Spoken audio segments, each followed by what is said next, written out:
Okay વિદ્યાર્થી મિત્રો, હવે આપણે આગલો દાખલો જોઈએ. આ દાખલો પણ ગુજરાત બોર્ડ પરીક્ષામાં વારંવાર પૂછાય છે અને આ દાખલો પહેલા દાખલા કરતા પણ ઈઝી છે, સરળતાથી આવડી જશે. ઓકે, કંઈ પણ ગોખવાની જરૂર નથી. તમારા ટેક્સ્ટ બુક સાથે જે પ્રમાણે આપ્યું છે એ પ્રમાણે આપણે અહીંયા શીખવાની પૂરેપૂરી કોશિશ કરશું. અને આ દાખલો તમે 2 વાર જોશો વિડીયો, એટલે આ તમે ગુજરાત બોર્ડની પરીક્ષા સુધી ભૂલશો નહીં, એની ગેરંટી છે. રેડી વિદ્યાર્થી મિત્રો? તો આગળ આપણે જોઈએ, રકમ પહેલા જોઈ લઈએ કે 1.06 ગ્રામ પ્રતિ ml ઘનતા ધરાવતા 0.6 ml એસિટિક એસિડને 1 લિટર પાણીમાં ઓગાળવામાં આવે છે. ઠારણ બિંદુ અવનયન 0.0205 કેલ્વિન અવલોકિત થાય છે. એટલે આ ઠારણ બિંદુ છે, આ જે ઠારણ બિંદુ આપ્યું એ પાછળ જો આપ્યું છે અવલોકિત ઠારણ બિંદુ છે. રેડી કરવામાં આવ્યું છે. ત્યારે વોન ઓફ અવયવ અને એસિટિક એસિડનું વિયોજન અચળાંક ગણો. વિદ્યાર્થી મિત્રો, ઠારણ બિંદુ અવલોકિત કરવામાં આવ્યું છે. વોન ઓફ અવયવ આઈ ની વાત કરે, વોન ઓફ અવયવ આઈ જ્યારે ગોતું હોય ત્યારે વોન ઓફ અવયવ આઈ નું સૂત્ર બધાને તમને ખબર છે. શું સર? તો એક તો અહીંયા છે અવલોકિત. વિદ્યાર્થી મિત્રો શું હોય? અવલોકિત. ઓકે, ઠારણ બિંદુ. આમાં મને નથી લાગતું કઈ પ્રોબ્લેમ હોય. અને બીજું આવશે અહીંયા ગણતરી આપણે કરશું, આખી ગણતરી કરશું એટલે આવશે ગણતરી કરેલ ઠારણ બિંદુ. આમાં મને નથી લાગતું કે કઈ પણ પ્રોબ્લેમ હોય. અવલોકિત ઠારણ બિંદુ અને ગણતરી કરેલ ઠારણ બિંદુ. અવલોકિત ઠારણ બિંદુ અહીંયા તમે જોઈ શકો છો કે અવલોકિત ઠારણ બિંદુની વેલ્યુ તમને આપી છે 0.0205. ઓકે, આ તમને કહેવાય કે 205 તમે આવી એટલે કેલ્વિન આપેલી છે. અને વિદ્યાર્થી મિત્રો, ગાણિતિક આપણે જો ગણતરી આ પૂરી ગણતરી કરીને આખી મેળવી લઈશું એ નીચે આવશે. ઓકે, તો તમને આ મળી જશે. ઓકે, આ દાખલામાં કઈ કઈ વેલ્યુ આપી છે? તો જો એક કોર તો ઘનતા આપી છે. વિદ્યાર્થી મિત્રો અહીંયા જોઈ શકો છો ઘનતા આપી છે. ઘનતા કેટલી આપી છે? તો ઘનતા 1.06 ગ્રામ પ્રતિ ml. વિદ્યાર્થી મિત્રો કેટલી આપી છે? ગ્રામ પ્રતિ ml. ઓકે, વિદ્યાર્થી મિત્રો એસિટિક એસિડનું વજન નથી આપ્યું પણ ml માં આપ્યું છે. કેટલું એસિટિક એસિડ છે? લિક્વિડ હોવાથી અહીંયા કહેવાય કે ml માં આપ્યું છે 0.6 ml. ઓકે, ઓગાળવામાં આવે છે. વિદ્યાર્થી મિત્રો જોઈ શકો છો તમે. હવે આમાં તમને હું વાત કરું આગળ, તો અહીંયા ઘનતા વિદ્યાર્થી મિત્રો ઘનતા બરાબર તો થાય દળ ભાગ્યા કદ. ઓકે, આમાં મને નથી લાગતું કે કોઈ પણ વિદ્યાર્થીને કઈ પ્રોબ્લેમ હોય. ઘનતા બરાબર થાય દળ ભાગ્યા કદ. હવે આમાં આપણને ઘનતા આપેલી છે, કદ આપેલું છે. તો વિદ્યાર્થી મિત્રો દળ કેટલું થાય? તો આ ઘનતાને આ બાજુ જાય, આ કદ છે એને ઘનતા બાજુ લઈ જઈએ, બેનો ગુણાકાર થઈ જશે વિદ્યાર્થી મિત્રો. અને આ દળ એટલે વિદ્યાર્થી મિત્રો આપણને વજન મળી જશે. ઘનતા અહીં જોઈ શકો છો, ઘનતા આપેલી છે 1.06 ગુણ્યા 0.6 ml. રેડી? આ બેનો ગુણાકાર કરશું એટલે આપણને મળી જશે વજન. તો સર કરી નાખો. નહીં, આપણે કરશું નહીં. આગળ કહેવાય કે આ કંઈ પણ કેલ્ક્યુલેટરનો ઉપયોગ કર્યા વિના આપણને આખો જવાબ મળી જશે. એટલે અહીંયા આપણે કંઈ કરશું નહીં. ઓકે, તો આ થઈ ગયું વિદ્યાર્થી મિત્રો. હવે અહીંયા મોલ બરાબર તો કોઈનો વજન ભાગ્યા અણુભાર. તો વિદ્યાર્થી મિત્રો વજન બરાબર તો આ જો આજે વેલ્યુ આપણે મેળવી જ રહી છે. રેડી? તો એ વજન બરાબર અહીંયા વેલ્યુ મૂકશું. કેટલી વેલ્યુ મૂકશું? 0.6 ગુણ્યા અહીંયા પોઈન્ટ કાઢી નાખશું. તો વિદ્યાર્થી મિત્રો અહીંયા છેદમાં આવી જશે 10. ઓકે, કેમ પોઈન્ટ કાઢ્યો? કારણ કે આ એસિટિક એસિડ જે છે એનો અણુભાર વિદ્યાર્થી મિત્રો, આ એસિટિક એસિડનો તમે અણુભાર જ્યારે ગોતશો તો વિદ્યાર્થી મિત્રો એનો અણુભાર આવે છે 60. ઓકે, 60. મને નથી લાગતું કે આમાં કોઈને કાંઈ પ્રોબ્લેમ હોય. હવે અહીંયા જોઈ શકો છો સદાણ 60. વિદ્યાર્થી મિત્રો સદાણ કેટલા થાય? 60. ઓકે, નીચે 100 છે, ઉપર અહીંયા પોઈન્ટ કાપી નાખશું તો વિદ્યાર્થી મિત્રો અહીંયા આવશે 0.0106 એટલે 0.0106. આટલું વિદ્યાર્થી મિત્રો મોલ મળે છે. આટલા શું મળી જશે? અહીંયા વિદ્યાર્થી મિત્રો આટલા આપણને મળ્યા મોલ. શું મળ્યા? આ મળી ગયા મોલ.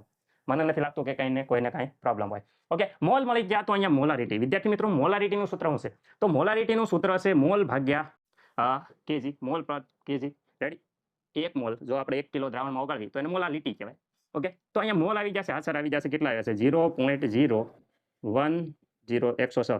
રેડી? ઓકે, અહીંયા આવી કેલ્વિન. કેલ્વિન તો અહીંયા લીટર. લીટરનું વજન 1 કિલોગ્રામ. રેડી? 1 કિલોગ્રામ. કેમ? કારણ કે 1 લીટર બરાબર 1 કિલોગ્રામ થાય. એટલે વિદ્યાર્થી મિત્રો અહીંયા જોઈ શકો છો 1 લીટર પાણીમાં આપણે ઓગાળવાનો પ્રયત્ન કર્યો છે. 1 લીટર બરાબર 1 કેજી એટલે કે W1 બરાબર કેટલા? 1 કેજી થઈ જશે. ઓકે, આમાં મને નથી લાગતું કોઈને કાંઈ પ્રોબ્લેમ હોય. રેડી? તો અહીંયા જોઈ શકો છો કે અહીંયા કેજી કેટલા કિલો આપ્યા છે? W1 બરાબર તો 1 કિલો આપ્યા છે. કેટલા કિલો આપ્યા છે?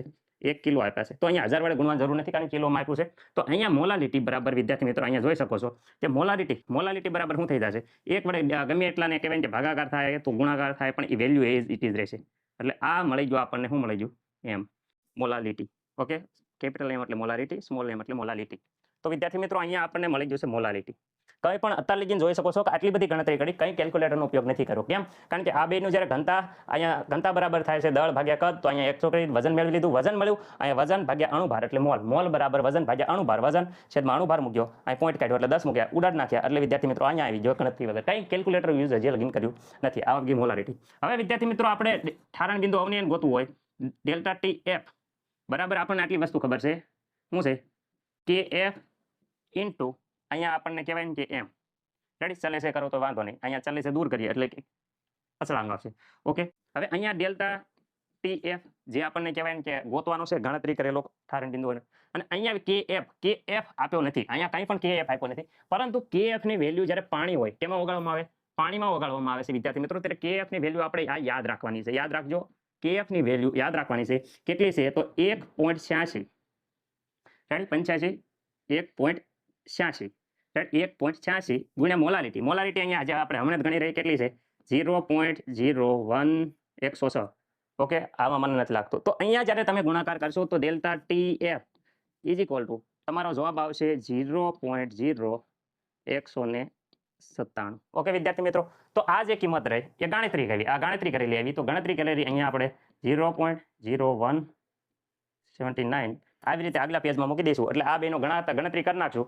એટલે વિદ્યાર્થી મિત્રો અહીંયા જ્યારે આપણે ગણતરી કરી નાખશું તો તમને ખબર છે કે આપણે ગણતરી કરી નાખવી એટલે આગળ આપણને અહીંયા આઈ મળી જશે ઓકે આ બેનો ભાગાકાર કેલ્ક્યુલેટરમાં કરો તો જોઈએ તો અહીંયા જ્યારે કે કેલ્ક્યુલેટરમાં તમે ભાગાકાર કરશો ત્યારે વિદ્યાર્થી મિત્રો અહીંયા જવાબ આવશે તમારે 1.041 એટલે વિદ્યાર્થી મિત્રો અહીંયા 1.041 અહીંયા આઈ બરાબર આવે છે ઓકે મને નથી લાગતું કે કોઈ પણ વિદ્યાર્થી મિત્રોને આ દાખલામાં કઈ પ્રોબ્લેમ હોય રેડી મસ્ત મજાનો દાખલો છે સ્ક્રીનશોટ પાડી લો આગળ જે દાખલો બાકી છે કારણ કે મેન જે પાર્ટ છે એ જે બાકી છે એટલે વિદ્યાર્થી મિત્રો મસ્ત મજાનો તમે છે સ્ક્રીનશોટ પાડી લો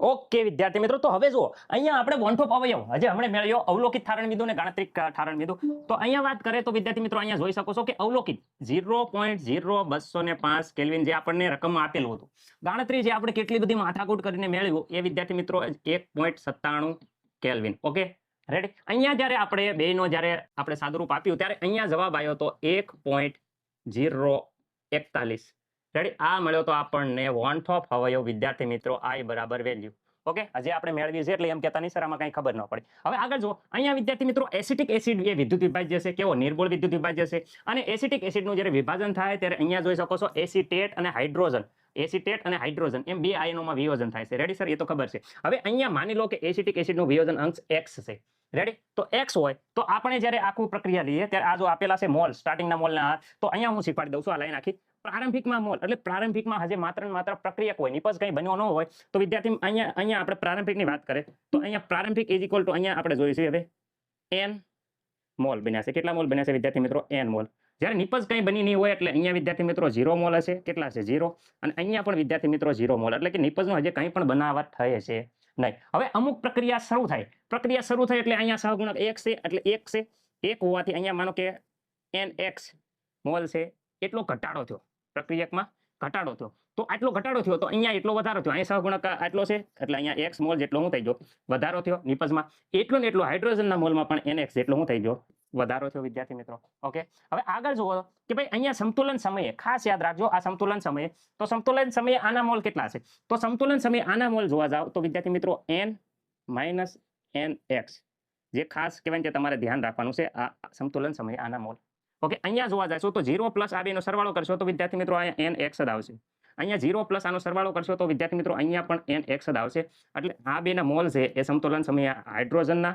અને એસિટેટના આ મોલ રહેશે રાઈટ આ એસિટેટના મોલ હાઇડ્રોજનના મોલ કુલ મોલ વિદ્યાર્થી મિત્રો બધાનો સરવાળો કરી દો nx પ્લસ અહીંયા શું છે nx પ્લસ અહીંયા શું થઈ જાય છે nx આ મેં આખી લાઈન જે હતું એનો સરવાળો કર્યો સમતુલન સમયે જેટલા મોલ હતા એ બધા મોલનો સરવાળો કર્યો તો વિદ્યાર્થી મિત્રો આ માઇનસ આ પ્લસ જતા રહેશે તો અહીંયા વિદ્યાર્થી મિત્રો તમે જોઈ શકો છો n અને અહીંયા વધ્યું n પ્લસ x ઓકે અહીંયા કોમન કાઢી લો n તો અહીંયા કોમન કાઢી લઈશું વિદ્યાર્થી મિત્રો તો અહીંયા કોમન કાઢો તો n કંઈ નથી તો 1 અને અહીંયા હું n કોમન નીકળી ગયો તો અહીંયા x વધ્યો તો વિદ્યાર્થી મિત્રો આ મળી ગયા આપણા કુલ મોલ શું મળી ગયા કુલ મોલ મને નથી લાગતું કે કોઈ પણ વિદ્યાર્થી મિત્રોને આમાં કઈ પ્રોબ્લેમ હોય કુલ મોલ બરાબર i હોય પરંતુ આમાં i એટલે નથી કે આપણે n લીધો છે એકડો લખ્યો તો થઈ જતી તો અહીંયા કુલ મોલ ગોતવા હાટુ અહીંયા યાદ રાખો કે અહીંયા જોઈ શકો પ્રારંભિકના મોલ ભાગ્યા કુલ મોલ તો અહીંયા જો હજી હમણાં જ આવ્યું n 1 + x ઓકે પ્રારંભિકના મોલ તો પ્રારંભિકના મોલ અહીંયા કેટલા છે પ્રારંભિકના મોલ n મોલ તો n મોલ બરાબર i રેડી વિદ્યાર્થી મિત્રો આ n જતું રહ્યું તો અહીંયા i બરાબર શું વધ્યું 1 + x ઓકે આ કૌંસ જ વધી બીજું કાંઈ વધ્યું નહીં આઈ ની કિંમત અહીંયા આપી છે, તમે જોઈ શકો છો આઈ ની કિંમત કેટલી છે, તો આઈ ની કિંમત 1.041. ઓકે, આ એક છે, સામેની સાઈડ જશે તો માઇનસ થઈ જશે અને આ બાજુ વધશે x. ઓકે, આ એક હતો એને સામેની સાઈડે મોકલો એટલે માઇનસ થઈ ગયો. ઓકે, આઈ ની કિંમત મૂકી દીધી પછી. ઓકે, આમાંથી જ્યારે બાદબાકી કરવામાં આવે તો એક અહીંયા જતો રહેશે, તો અહીંયા આવશે 0.041 બરાબર x. આ વિદ્યાર્થી મિત્રો x એટલે તો શું છે, તો x એટલે અહીંયા રહ્યો એસિટિક એસિડનો વિયોજન અંશ. તો વિદ્યાર્થી મિત્રો આ આપણને મળી ગયો વિયોજન અંશ. રેડી, વિયોજન અંશ મળી ગયો છે. હવે આગળ આપણે દાખલો ગણીએ છીએ, ફટાફટ એટલું જોઈ લો. રેડી વિદ્યાર્થી મિત્રો, મસ્ત મજાનો સ્ક્રીનશોટ પાડી લો. ઓકે વિદ્યાર્થી મિત્રો, તો અહીંયા લગીને તમને મને નથી લાગતું કે જરિયાએ પણ કાંઈ પણ મુશ્કેલી હશે. રેડી, હવે આમાં શું કરશો, તો વિદ્યાર્થી મિત્રો અહીંયા ધ્યાન રાખો, અહીંયા તમને આટલું ખબર પડી કે હવે જો વિયોજન અંશ વિદ્યાર્થી મિત્રો આપણને ખબર છે કે a ઇઝ ઇક્વલ ટુ બધાને ખબર છે કે પહેલા પ્રક્રિયકના નિપજના મોલ ભાગ્યા પ્રક્રિયકના નિપજ તો અહીંયા જોઈ શકો છો 2, તો નિપજમાં અહીંયા શું આવ્યું, તો વિદ્યાર્થી મિત્રો નિપજમાં આવ્યું અહીંયા જોઈ શકો છો એસિટેટ આયન. ઓકે, આ એસિટેટ આયન ઇન્ટુ ગુણ્યા હાઇડ્રોજન આયન. વિદ્યાર્થી મિત્રો હાઇડ્રોજન આયન. ઓકે, આ આવ્યું. રેડી, અને છેદમાં તો વિદ્યાર્થી મિત્રો અહીંયા પ્રક્રિયકના મોલ કોણ છે, પ્રક્રિયક, તો આ પ્રક્રિયક આખો છે જેના મોલ હું લખી નાખું COOH. ઓકે, આ થઈ ગયા પ્રક્રિયકના મોલ. રેડી, હવે વિદ્યાર્થી મિત્રો એની આપણે વેલ્યુ જે લેશું એ સમતુલન સમય લેશું. શું લેશું, સમતુલન સમય. ઓકે વિદ્યાર્થી મિત્રો, તો સમતુલન સમય જો અહીંયા વેલ્યુ જેટની છે એ મૂકી દઈએ. આ જો આ વેલ્યુ યાદ રાખવાનું, સમતુલન સમય એટલે જો મેં પહેલેથી બોક્સ કરેલા છે, બોક્સ વાળી વેલ્યુ લેવાની. એસિટેટની વેલ્યુ શું છે, NX. તો વિદ્યાર્થી મિત્રો અહીંયા તમે જોઈ શકો છો NX. હાઇડ્રોજનની વેલ્યુ શું આવી, સમતુલન સમય, અહીં જો સમતુલન સમય મોલની જગ્યાએ NX. તો વિદ્યાર્થી મિત્રો અહીંયા આવશે NX. હવે અહીંયા જો અહીંયા, તો અહીંયા સમતુલન સમય મોલની વેલ્યુ N - NX. ઓકે વિદ્યાર્થી મિત્રો, હવે જો કોમન કાઢું છું યાદ રાખજો, અહીંયા n કોમન નીકળી જાય, તો વિદ્યાર્થી મિત્રો અહીંયા n કોમન નીકળી જશે તો 1 - x વધશે. ઓકે વિદ્યાર્થી મિત્રો અહીંયા આવશે NX ઇન્ટુ NX. હવે અહીંયા ધ્યાનથી જુઓ કે આ n ને આ n વહી જશે, કારણ કે ગુણાકાર ભાગાકારનો સરવાળો છે. અહીંયા જો બાદબાકીનો હતો પણ હવે ગુણાકારનો થઈ ગયો એટલે ઉડી જશે.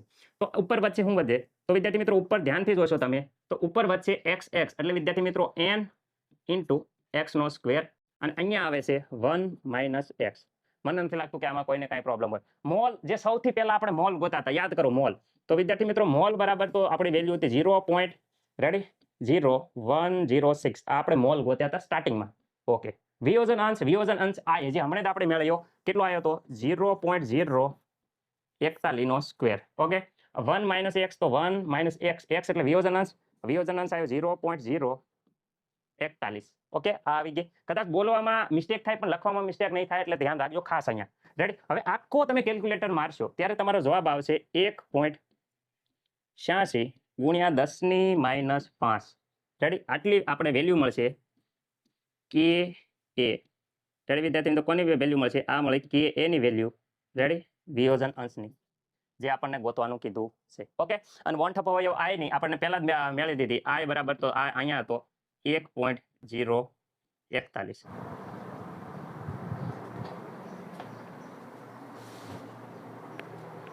ઓકે વિદ્યાર્થી મિત્રો, હવે જો આ ટેક્સ્ટ બુકમાં કોપી ટુ કોપી આપણે શીખવાડ્યું એ જ પ્રમાણે છે. જેવી રીતે આખું કહેવાય કે રકમ બેઠી છે, શરૂઆતમાં એને શું કર્યું, મોલની સંખ્યા ગોતી. મોલ કેવી રીતે આવ્યો એ આમાં ડાયરેક્ટ મૂક્યું છે. મોલ એટલે જો અહીંયા તમે ડાયરેક્ટ કમ્પ્યુઝ થઈ જાય. આ વજન બરાબર આપણે ઘનતાવાળું સૂત્ર મૂક્યું હતું, તમને શીખવાડ્યું હતું, અને આ એસિટિક એસિડનો અણુભાર મૂક્યો હતો, અને અહીંયા 60 અહીં પોઈન્ટ કાઢીને આપણે ઉડાડી અને અહીંયા મૂકીને અહીંયા મોલ મળ્યો હતો. રાઈટ, મોલ બરાબર આ જોશો તો સૂત્ર આવડતા હશે તો જ તમને ખબર પડશે, કારણ કે આપણે બધા સૂત્ર સાથે અહીંયા મોલ આટલા પોગ્યા હતા. મોલ n, આ n ની વેલ્યુ આપણે સ્ટાર્ટિંગમાં મૂકી હતી એટલે ખબર હશે બધાએ. અહીંયા મોલારિટી બરાબર જોઈ શકો છો કે એક અહીંયા જોઈ શકો છો આટલા ml છે, એટલે મોલારિટી બરાબર અહીંયા 1 નો 1 હતો, ઘનતા બરાબર એટલે કિંગ. આ મોલારિટી પણ આપણે આટલી જ આવી હતી. મેં વ્યવસ્થિત રીતે સમજાવ્યું હતું. અહીંયા તમે જો આ જે વેલ્યુ આવે છે એ અહીંયા મૂકી છે, અને આગળ ml કર્યું છે, ગ્રામ પ્રતિ લીટરનું ઘનતા સાથે ગુણાકાર કરી અને આ વજન મૂક્યો છે. રેડી, એટલે આ મોલારિટી આવી છે, આપણે વ્યવસ્થિત રીતે સમજાયું છે. આગળ આ delta TF is equal to તમને ખબર છે KF ઇન્ટુ m. આ સૂત્ર લખ્યું નથી પણ આપણે સૂત્ર સાથે લખીને આખું સમજાયું છે. રેડી, ટેક્સ્ટ બુકમાં સૂત્ર આ કઈ વેલ્યુ મૂકી એ કન્ફ્યુઝ થઈ જાય, કારણ કે મેં સૂત્ર સાથે સમજાયું છે. આ વન ઓફ અવયવ આ જોઈ શકો છો, બે કરીને અહીંયા વન ઓફ અવયવ વેલ્યુ તે આપણે સેમ જ આવી હતી, સરખી જ આવી હતી. આગળ આપણે જોઈએ છીએ કે આખું જો આ આખું સુયોજન મેં તમને શીખવાડ્યું હતું. અહીંયા શરૂઆતથી મેં 3 લીટીમાં શીખવાડ્યું હતું, કારણ કે દાખલો અહીંયા તમે જોશો તો અમુક વિદ્યાર્થી 11મા ધોરણનો કોન્સેપ્ટ ક્લિયર નહીં હોય તો એને કન્ફ્યુઝન થશે. તો વ્યવસ્થિત રીતે આપણે શીખવાડ્યું હતું. અહીંયા 1 + x ને આપણે જે વેલ્યુ મેળવી હતી અહીંયા જો x બરાબર આવી ગઈ છે. રેડી, x ની વેલ્યુ અહીંયા આવી ગઈ છે. તો x બરાબર એને પહેલાં એવું કર્યું કે આની વેલ્યુ મેળવી લીધી, આની વેલ્યુ આ બધાની વેલ્યુ પછી આમાં મૂકી દીધી. આપણે એવું નથી કર્યું, આપણે આની જે અહીંયા વેલ્યુ હતી એ મૂકી, આની મૂકી, બધું કરી સાદુરૂપ આવીને પછી વેલ્યુ મૂકીને આ દાખલો આવ્યો હતો. રેડી, આ કરો કે એ કરો સેમ ટુ સેમ જ છે. એને ડાયરેક્ટ વેલ્યુ મૂકી છે. ડાયરેક્ટ જે વિદ્યાર્થીઓ હોશિયાર છે, ટેલેન્ટેડ છે, એ ડાયરેક્ટ વેલ્યુ મૂકશે તો પણ ચાલશે. અને આવી રીતે ગણશો તો પણ વેરી ગુડ. આપણે શીખવાડ્યું એ રીતે ગણશો તો પણ માર્ક કપાશે નહીં. ઓકે, તમારો જવાબ સાચો હોવો પડે. જ્યાં જ્યાં મેં દેખાડ્યું છે મોલારિટી છે, વિયોજન અંશ છે, ત્યાં તમારે ચોરસ રાઉન્ડ કરવાના, જેથી કરીને સરને ખબર પડે કે અહીંયા આવી ગયો છે. કારણ કે કેટલા બધા પેપર હોય એટલે સ્પીડમાં ચેક કરતા હોય તો અમારે એકમનું ખાસ ધ્યાન રાખવાનું છે. એકમ વ્યવસ્થિત લખવાનું છે જ્યારે આન્સર આવે ત્યારે. રેડી, ઓકે, જ્યાં જ્યાં આવતો હોય ત્યાં. ઓકે, એકવાર સ્ક્રીનશોટ પાડી લો.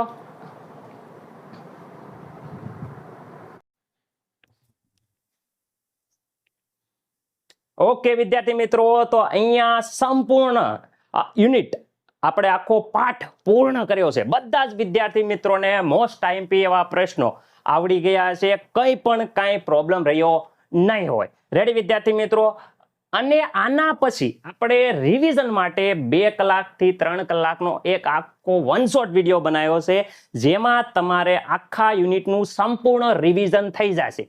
એટલે જે વિદ્યાર્થી મિત્રોને કોઈ ડાઉટ રહી ગયા હોય તો વન શોટ વિડીયો જોઈ લેજો, જેમાં મોસ્ટ આઈએમપી પ્રશ્નોનો સમાવેશ કરવામાં આવ્યો છે અને મોસ્ટ આઈએમપી પ્રશ્નો જ તે આપણે લીધા છે. તો ખાસ કરીને વન શોટ વિડીયો જોવાની બધા વિદ્યાર્થી મિત્રોને નમ્ર વિનંતી. અને આના પછી આપણે આ યુનિટ પૂરું થઈ ગયું છે એટલે આના પછી સ્વાધ્યાયના દાખલાનો પણ આપણે પ્લેલિસ્ટ મૂકેલું છે. તો વિદ્યાર્થી મિત્રો, આ યુનિટના બધા જ તે સ્વાધ્યાયના દાખલા આપણે સોલ્યુશન સાથે કરાયા છે. તો જે વિદ્યાર્થી મિત્રોને સંપૂર્ણ સ્વાધ્યાય જોવાનું હોય એ વિદ્યાર્થી મિત્રો નીચે લિંક આપેલી છે, તો એ લિંકમાં જશો એટલે તમને પ્લેલિસ્ટ મળી જશે. એટલે તમારે ગોતવાની કંઈ પણ જરૂર પડશે નહીં. ઓકે વિદ્યાર્થી મિત્રો, તો મળીએ આવતા લેક્ચરમાં, આવતા વન શોટ વિડીયોમાં, સ્વાધ્યાયના દાખલામાં. ત્યાં સુધી બધાને જય હિન્દ, જય ભારત. મહેનત કરતા રહો, આગળ વધતા રહો.